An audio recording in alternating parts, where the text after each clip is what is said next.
बार फिर से डर का माहौल पैदा हो रहा है और सभी को दौड़ते हुए आप आएंगे कि किसी भी पड़ सकता है। देखिए इस समय हालत यहाँ सिचुएशन कितनी गंभीर बनी। दोस्तों, इजराइल और हमास के बीच युद्ध हुआ तो सारे के सारे गोदी पत्रकार बैग उठाकर झोला उठाकर इजराइल निकल लिए। हालांकि इन्हीं पत्रकारों को मणिपुर में ढूंढते रह गए आप और हम, मगर इनमें से कोई मिला नहीं।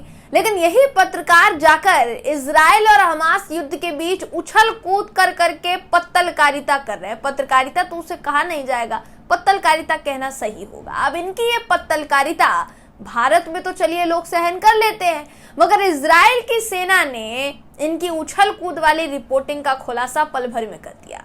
जो पत्रकार इजराइल गए हैं, किस तरह से उनका मजाक बन रहा है इजराइल में, आपको इस खबर में मैं बताऊंगी। नमस्कार दोस्तों, मेरा नाम है जयंती झा और आप देख रहे हैं TV10 भारत। दोस्तों, भारत की मीडिया तब से इजराइल की हिमायती बन गई है जब से प्रधानमंत्री नरेंद्र मोदी ने, जिनको वो विश्व गुरु मानती है हमारी मीडिया, उन्होंने यानी मोदी जी ने इजराइल का समर्थन किया है। जब से उन्होंने कहा है कि वो इजराइल के साथ खड़े हैं, तभी से इन पत्रकारों ने मानिए इजराइल को अपना परिवार मान लिया हो और इसीलिए सब के सब रिपोर्टिंग करने के लिए इजराइल पहुंच चुके हैं। लेकिन अब इनके लिए ये न घर के रहे न घाट की वाली स्थिति जो है आन पड़ी है, क्योंकि भारत के विदेश मंत्रालय ने कह दिया है कि वो फिलिस्तीन के साथ है और उधर रिपोर्टिंग करते समय चिल्लाना भी चैनल के रिपोर्टर को भारी पड़ गया है। यानी न घर के रहे हैं न घाट के।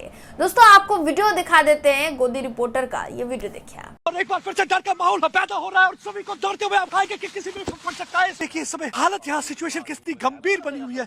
लगातार कोशिश देखिए इस समय। तो जैसा वीडियो में देखा जा सकता है कि रिपोर्टर काफी देर तक चिल्लाता रहा, हमला हुआ है, जिसको देखकर इजरायली सेना के जवान ने बोला कम आवाज में बात करो, तुम्हारा घर नहीं है ये जहां पर चिल्ला रहे हो, वॉर जोन है। क्योंकि स्टूडियो तो नहीं है जहां कूद कर उछल भाग कर एंकरिंग की जाए, रिपोर्टिंग की जाए। हालांकि ये तो देखिए इजराइल के कम से कम देखिए कहीं ना कहीं समझा जा सकता है कि इजराइल के साथ प्रधानमंत्री मोदी है, इसलिए शायद ये लोग चले गए। लेकिन अपना जो विदेश मंत्रालय है वो तो पलट गया। विदेश मंत्रालय ने फिलिस्तीन का समर्थन करते हुए इजराइल से निर्धारित करके फिलिस्तीन की संप्रभुता के लिए बातचीत की मांग की है। दोस्तों, आपको विदेश मंत्रालय के आधिकारिक प्रवक्ता अरिंदम बागची का बयान सुनाते हैं, क्या कुछ कहा है उन्होंने, उनका वीडियो दिखाते हैं आपको, वीडियो देखिए।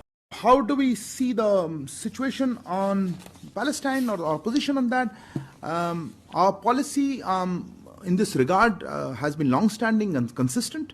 India has always advocated the resumption of direct negotiations towards establishing a sovereign, independent and viable state of Palestine, living within secure and recognized borders, side by side, at peace with Israel. And I think that position remains the same. तो जैसा video में देखा जा सकता है, अरिंदम बागची ने साफ सीधे तौर पर आजाद फिलिस्तीन की बात की है, जबकि हमारे तमाम मीडिया के पत्रकार जो आपको मणिपुर में 4 से 5 महीने के भीतर कहीं से कहीं तक रिपोर्टिंग करते हुए दिखाई नहीं दिए होंगे, वो प्रेस का जैकेट पहन के, बुलेट प्रूफ जैकेट पहन के और वो बाहर रिपोर्टिंग करने के लिए पहुंचे, बिल्कुल उसी तरीके से जैसे रूस और यूक्रेन युद्ध के समय में हुआ था। दोस्तों, उस समय तमाम चैनलों ने बहुत सुर्खियां बटोरी।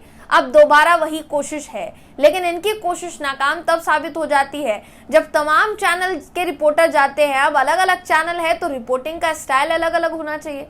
रिपोर्टिंग के दौरान वो जिस खबर को पेश कर रहे हैं या खबर को पेश करने का जो तरीका है वो अलग अलग होना चाहिए।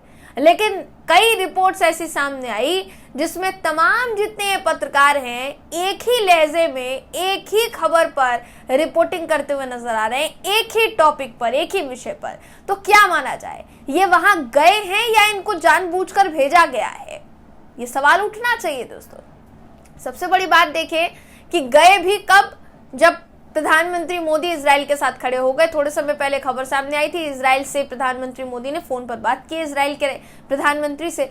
अब उनसे बात करने के बाद जैसे ही खबरें सामने आई, तुरंत इनकी रिपोर्टिंग शुरू, और ऐसी रिपोर्टिंग की मतलब पूछिए मत। लेकिन वहां जो वॉर जोन है, वही वॉर जोन बीते 4 से 4.5 महीने से हमारे देश के एक राज्य में चल रहा है। हिंसा चल रही है, जातीय हिंसा चल रही है, और अभी तक ना सरकार उस पर कुछ कर पाई है, ना हमारे पत्रकारगण जो है वहां पर रिपोर्टिंग करते हुए देखे जा रहे हैं। तो उस राज्य को तो छोड़ दिया गया है अकेला कि मणिपुर में लोग मरे जिए हमें कोई फर्क नहीं पड़ता, वहां जो होगा वो देखा जाएगा, लेकिन फिलहाल इजराइल जरूरी है। फिलहाल हमास और इजराइल के बीच जो युद्ध चल रहा है उसको कवर करना जरूरी है, क्योंकि टीआरपी तो उसी से आएगी। क्या आपने इतना गंदा खेल आज तक कभी भी हमारे मेन स्ट्रीम मीडिया चैनल्स की तरफ से देखा है दोस्तों, जो आप देख पा रहे हैं? आपकी राय क्या है कमेंट करके जरूर बताइएगा। वीडियो अगर आपको पसंद आया हो तो वीडियो को लाइक कीजिए, शेयर कीजिए, चैनल को सब्सक्राइब करना बिल्कुल भी ना भूलें। फिर मुलाकात होगी आपसे अगली वीडियो में, तब तक के लिए नमस्कार।